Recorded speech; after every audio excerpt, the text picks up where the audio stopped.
नमस्ते, सत श्री अकाल।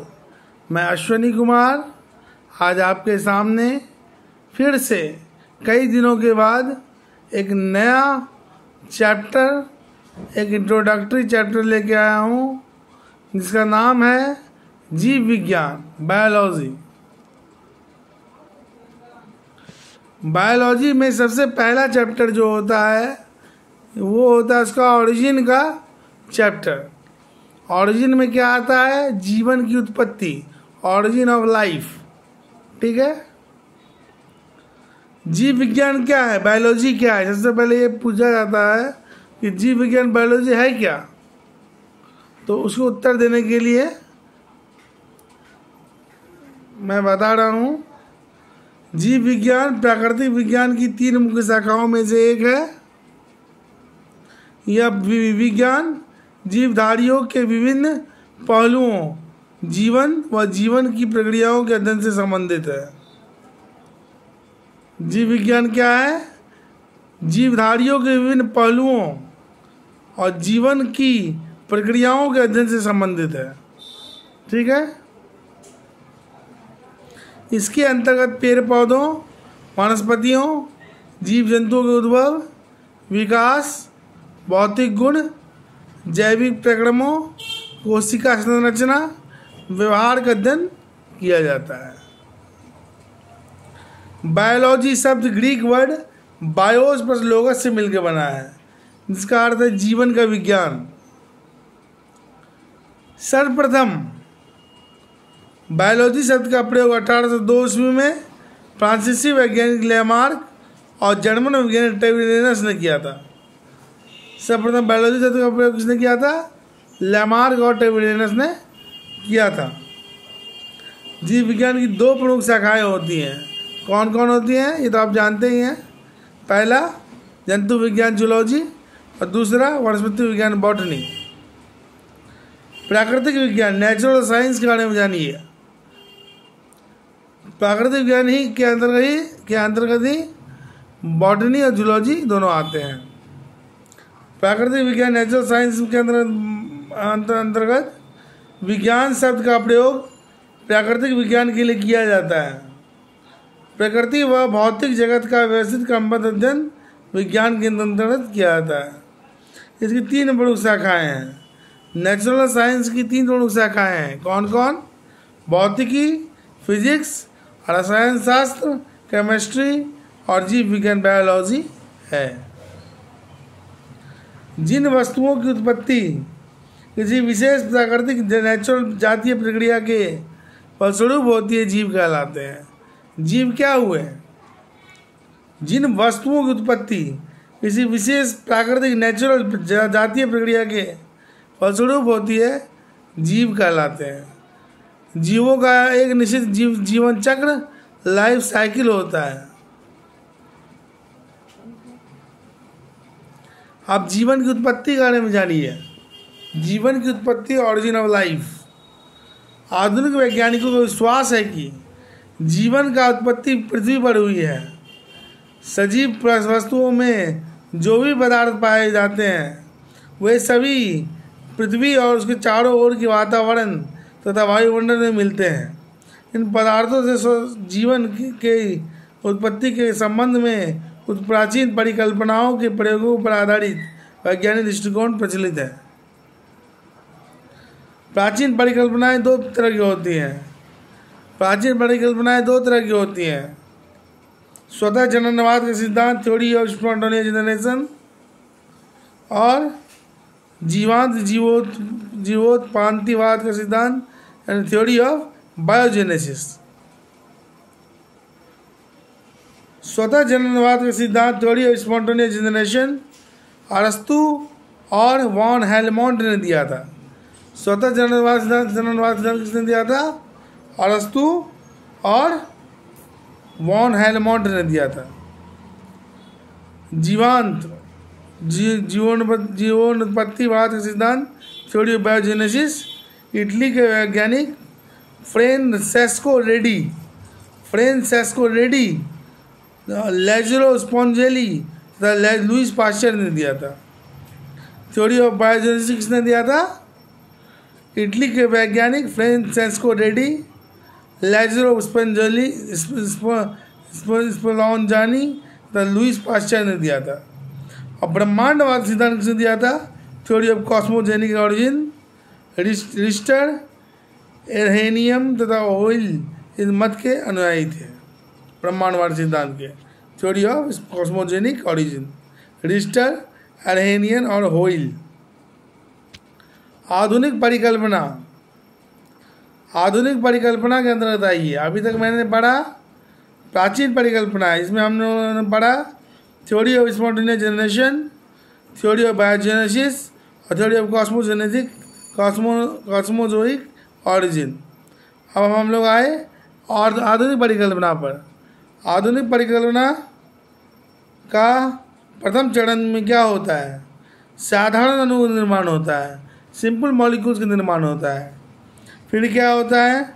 अगले चरण में कार्बनिक अणु निर्माण होता है, ऑर्गेनिक मॉलिक्यूल का निर्माण होता है। उसके बाद क्या होता है?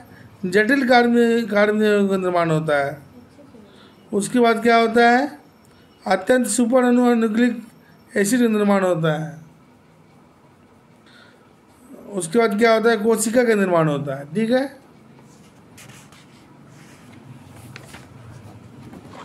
और छठा चरण क्या है? कोशिका के बनते ही जीव की उत्पत्ति हो जाती है। यानी आधुनिक परिकल्पना में सबसे पहले साधारण अणु निर्माण हुआ, सिंपल मॉलिक्यूल से निर्माण हुआ, फिर कार्बनिक अणु निर्माण हुआ, ऑर्गेनिक मॉलिक्यूल निर्माण हुआ, फिर जटिल कार्बनिक निर्माण हुआ, कॉम्प्लेक्स ऑर्गेनिक कंपाउंड निर्माण हुआ, फिर अत्यंत सुपर न्यूक्लिक अणु निर्माण हुआ, न्यूक्लिक एसिड निर्माण हुआ, फिर कोशिका का निर्माण हुआ, फिर कोशिका के बनते ही जीव की उत्पत्ति हो गई। प्राचीन परिकल्पनाएं, स्वतः जननवाद सिद्धांत, थ्योरी ऑफ स्पॉन्टेनियस जनरेशन। इसमें क्या होता है? इस परिकल्पना के अनुसार जीव की उत्पत्ति ऐसे पदार्थों से होती है जो जीव नहीं, सजीव नहीं है। कई वर्ष पूर्व अरस्तु रहेगा जैसे विद्वान दार्शनिक वैज्ञानिक भी स्वतः जन विश्वास करते थे।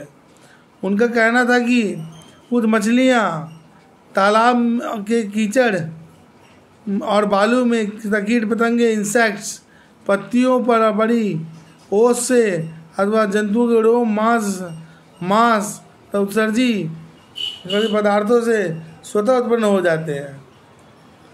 चूँकि यह स्वतः उत्पन्न होते हैं, इसीलिए इसको स्वतः जननवाद सिद्धांत के अंतर्गत लिया जाता है। 7वीं शताब्दी में ये धारणा प्रचलित थी कि ध्रुवीय प्रदेशीय हंस की उत्पत्ति वृक्ष पे लगे हुए फलों से और विभिन्न प्रकार के जंतुओं जैसे सांप, खजूरा, सड़े गले लकड़ी के लट्ठी से पैदा हो जाते हैं। अरस्तु के लगभग 2000 वर्ष बाद भी के वैज्ञानिक भी स्वतः जननवाद को मानते थे। वार्न हेलमोंट का विचार था कि मनुष्य के पसीने से भीगी कमीज और गेहूँ की बाली को एक साथ रखने से 21 दिन में चूहे स्वतः उत्पन्न हो जाते हैं। जीवोत्पत्ति सिद्धांत, थ्योरी ऑफ बायोजेनेसिस क्या है? थ्योरी ऑफ बायोजेनेसिस क्या है? 17वीं शताब्दी के इटली के वैज्ञानिक फ्रांसिस्को रेड्डी के प्रयोग के आधार पर सिद्ध कर दिया कि जीव की उत्पत्ति जीव से ही संभव है, निर्जीव वस्तु से नहीं। इस परिकल्पना को जीवोत्पत्तिवाद सिद्धांत कहते हैं। रेड्डी के बाद अन्य वैज्ञानिकों ने जैसे लैज़रो स्पॉन्जेली और लुईस पाश्चर ने इस कथन की पुष्टि की। रेड्डी का प्रयोग एक्सपेरिमेंट रेड्डी में क्या दिया गया है? रेड्डी का प्रयोग एक्सपेरिमेंट रेड्डी में क्या दिया गया है? रेड्डी ने 4 विभिन्न वस्तुओं को मांस को उबाला। रेड्डी ने 4 विभिन्न वस्तुओं के मांस को उबाला और इसका थोड़ा भाग चौड़े मुख के जीवाणु रहित 3 बोतलों में रख दिया। पहली बोतल से इसको उन्होंने खोला और छोड़ दिया, खुला छोड़ दिया।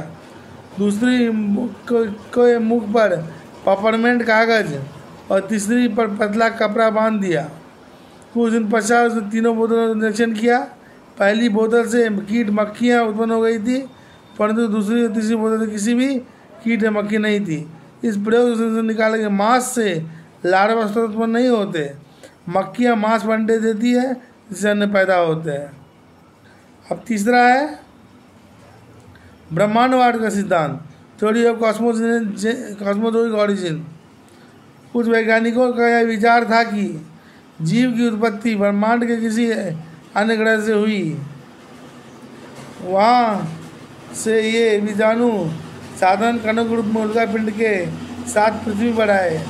रिचर्ड चर्डर एडेनियम होइल 1950 ने वैज्ञानिकों ने इस मत पर अधिक बल दिया, परंतु इसके स्वीकार कर लेने के से मूल प्रश्न जीव की उत्पत्ति किस प्रकार हुई का उत्तर नहीं मिलता है।